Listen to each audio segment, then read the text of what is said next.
गोरखपुर नाम का एक गांव हुआ करता था।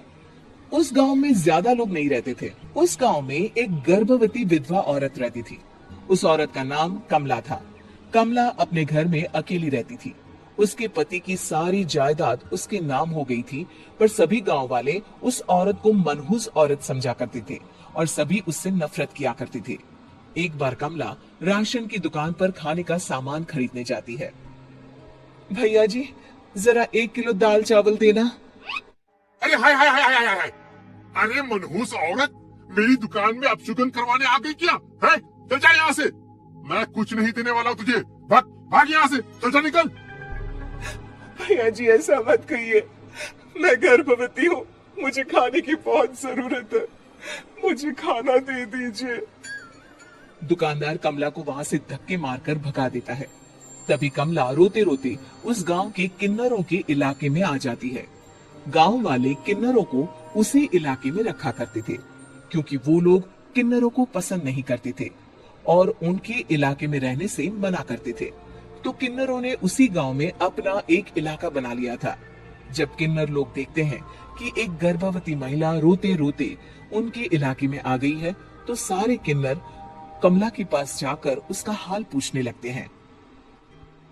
क्या हुआ बहन, तुम्हारी गर्भवती अवस्था में इतनी बुरी हालत कैसे है? तुम रो क्यों रही हो?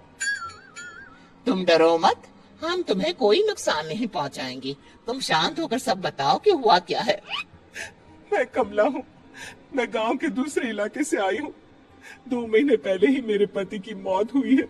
मुझे गांव के लोग मनहूस मानते हैं, क्योंकि मैं विधवा हूँ और गर्भवती भी। वहाँ के लोग मुझे खाने के लिए कुछ बेचने के लिए भी तैयार नहीं, जिससे मेरा गुजारा नहीं हो रहा था। कोई बात नहीं कमला, हम तुम्हारा ख्याल रखेंगे। किन्नर लोग कमला को एक खाली घर में रहने के लिए जगह दे देते हैं और उसकी देखभाल भी करते हैं। कुछ ही महीने बाद कमला अपने बच्चे को जन्म देती है, पर अफसोस, कमला बच्चे को जन्म देते ही अपनी जान गंवा देती है। जब सब किन्नर बच्चे को देखते हैं तो बहुत खुश हो जाते हैं, क्योंकि वो बच्चा भी किन्नर ही था। कमला ने एक किन्नर बच्चे को जन्म दिया था। अब इस बच्चे की देखभाल कौन करेगा? हम तो इस बच्चे को गांव के दूसरे इलाके में भी नहीं भेज सकते। और तो क्या हुआ, इस बच्चे की माँ नहीं रही तो हम इसे पालेंगे। अब ये हमारे इलाके में रहेगा, हमारे साथ रहेगा।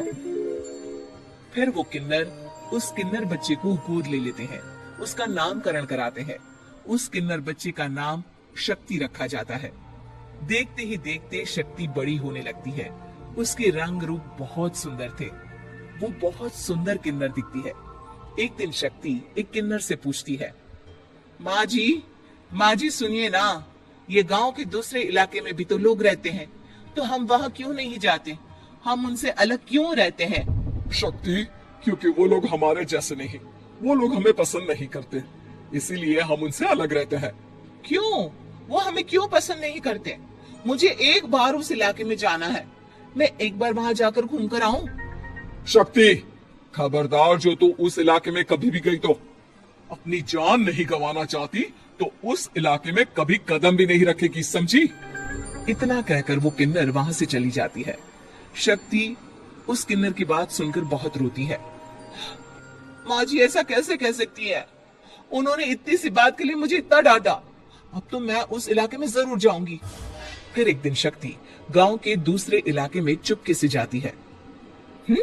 ये लोग तो हमारे जैसे ही इंसान हैं, तो ये हमसे नफरत क्यों करते हैं? जब शक्ति उस इलाके में पहुंचती है तो गांव के सारे आदमी उसके रूप से मोहित हो जाते हैं। वो लोग ये अंदाजा नहीं लगा पाते कि वो किन्नर है। शक्ति की सुंदरता देखकर सारे गांव वाले उसकी तारीफ करने लगते हैं। तभी गांव का चक्कर लगाने गांव के जमींदार का बेटा हर्ष वहां पहुंचता है। हर्ष भी दिखने में बहुत सुंदर होता है।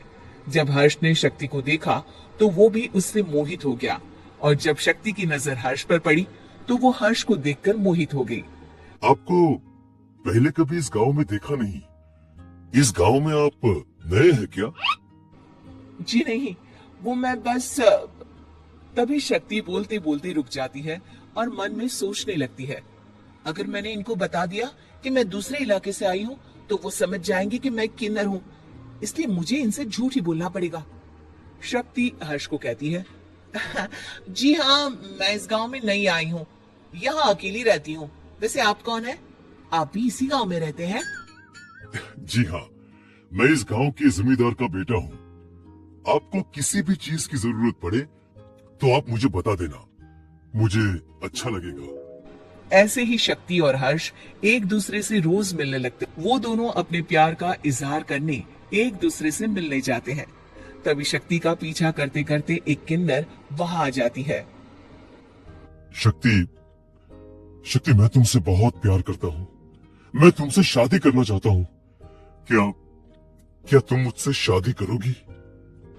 हाँ हर्ष, मैं तुमसे शादी करूंगी, पर मैं तुमको अपने बारे में एक सच्चाई बताना चाहती हूँ जो मैंने तुमसे छुपा कर रखी है। तभी उनके बीच में ही वो किन्नर आ जाती है। शक्ति, तेरी हिम्मत कैसे हुई ऐसा करने की? वो किन्नर शक्ति को खींचकर गांव के जमींदार के पास ले जाती है। हर्ष भी वहां शक्ति को बचाने के लिए पहुंच जाता है। जमींदार शक्ति और हर्ष के प्यार के बारे में सुनकर गुस्से में आ जाता है और शक्ति को गांव के बाहर निकालने की सजा देता है। शक्ति ये बात सहन नहीं कर पाती और कुएं में कूदकर अपनी जान दे देती है। जमींदार हर्ष की शादी गांव की एक लड़की से करवा देता है, पर हर्ष इस शादी से खुश नहीं होता। शक्ति अपना बदला लेने के लिए मरने के बाद किन्नर चुड़ैल बन जाती है। अब मैं इन गांव वालों को नहीं छोड़ूंगी, अब इनसे मैं अपने प्यार का बदला लूंगी। किन्नर चुड़ैल गांव वालों को परेशान करना शुरू कर देती है। एक बार वो रात को गांव के खेतों में पहुंच जाती है और वहां आग लगा देती है। सारी फसल जल के राख हो जाती है। जब एक आदमी रात को उठकर देखता है कि खेत में आग लग गई है, तो वो वहां पहुंच जाता है। वो देखता है कि खेतों के बीचों बीच एक किन्नर चुड़ैल खड़ी है और वहां खड़े होकर ताली बजा रही है। गांव वाला किन्नर चुड़ैल को देखकर बेहोश हो जाता है। जब सुबह उस आदमी को होश आता है तो वो सीधा जमींदार के पास जाता है। अरे जमींदार साहब, अरे वो किन्नर चुड़ैल ने मेरी सारी फसल जला दी। अब मैं क्या करूंगा, क्या होगा मेरा? जमींदार चुड़ैल किन्नर का नाम सुनते ही सब कुछ समझ जाता है। अब वो बहुत डर जाता है। उसी रात को जब जमींदार डर के मारे अपने कमरे में सो नहीं पाता, तभी वहां अचानक से किन्नर चुड़ैल आ जाती है। किन्नर चुड़ैल जोर जोर से जमींदार के आगे खड़ी होकर हंसने लगती है और ताली बजाने लगती है। जमींदार उस डरावनी किन्नर चुड़ैल को देखकर बहुत डर जाता है। तूने मेरे साथ बहुत बुरा किया, अब मैं तुझे जान से मार दूंगी। नहीं, मुझे माफ कर दो, मुझे मत मारो। मैं कभी ऐसा दोबारा नहीं करूंगा। अब तुम जो बोलोगी वही मैं करूंगा। ठीक है, मैं चाहती हूँ कि किन्नर इलाका गांव के इलाके से जुड़े और गांव का कोई भी आदमी किन्नर समाज से द्वेष न करे, उससे नफरत न करे, नहीं तो मैं सारे गांव को मार दूंगी। और तुम गांव में एक नया कानून बनाओ कि अगर किसी ने भी किन्नर समाज को हानि पहुंचाने की कोशिश भी करी या इनसे भेदभाव करने की भी कोशिश करी, तो उनको कड़ी से कड़ी सजा मिलेगी। हाँ, मैं ऐसा ही करूंगा। तुम जो बोलोगी वो मैं करूंगा, पर मुझे जाने दो प्लीज। तब वो किन्नर चुड़ैल वहां से चली जाती है।